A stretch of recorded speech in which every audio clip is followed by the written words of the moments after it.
Welcome to FT Markets. China's GDP number in the third quarter of this year fell to its lowest level in 5 years.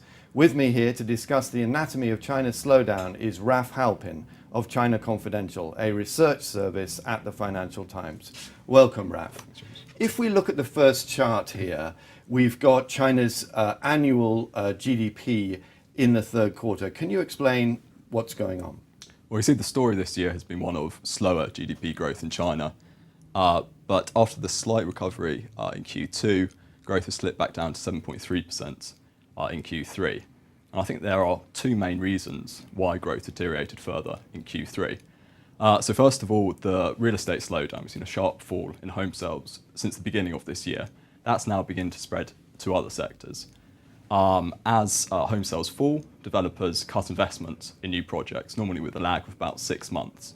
So real estate investment is falling sharply, and that's having a drag effect on the total fixed asset investment growth.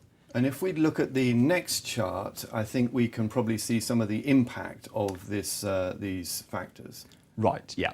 So as developers start fewer new housing projects, demand for construction materials slows.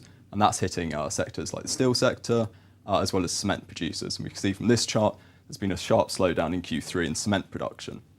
Also, as people buy fewer houses, they spend less on consumer goods, like white goods, such as refrigerators and washing machines. And again, looking at this chart, we see there's been a sharp slowdown in output of white goods in Q3. And what other parts of the economy are also being affected? If we look at the next chart, we've got here the Industrial Enterprises General Business Sentiment Index. Obviously, people are feeling less optimistic about the economy. I think that's the red line here. Yeah, so that's the red line. And this is the second point, the second key reason why GDP growth deteriorated further in Q3.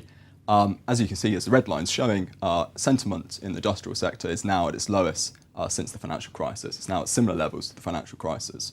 But whereas during previous downturns, the government ramped up state fixed asset investment to compensate and to keep the industrial sector ticking over, we haven't seen any ramp up this year, particularly in Q3, where state fixed asset investment growth actually slowed further. So that's the state picture. What about private enterprises? If we look at the next chart, I think we've got a reading on total profits at private industrial enterprises. Well, this is the worrying thing. The slowdown, particularly in the industrial sector, seems to be hitting private companies the most. And we can see here this is profit growth at private industrial enterprises, and we can see that's collapsed in Q3. Now that's worrying because China's fragile, risky shadow financing sector is heavily exposed to these kind of companies. We estimate around a third of total shadow finance lending went to industrial manufacturing SMEs. So we might be expecting more defaults in shadow finance as profits in the private sector decline. Exactly. Unless Beijing takes measures, a wave of defaults may be on the cards. Are there any, amidst all these signals of gloom, are there any causes for optimism that the Chinese government may do something to turn the Chinese economy around? Well, we've seen mixed signals this month. At the beginning of the month, we saw the government clamp down on local government financing debt. It's now effectively banned local governments from raising debt through local government financing vehicles. Previously, that was the main channel for stimulus in China. But at the same time, we have seen some measures to try and stimulate the private sector.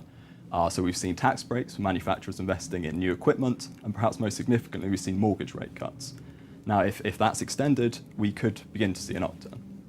Thank you, Raf. So there we have it. A lot of cause for gloom regarding the Chinese economy in the third quarter of this year. Some small scintillas of optimism, I think, in that the Chinese government may take some measures now to at least alleviate this growth slowdown.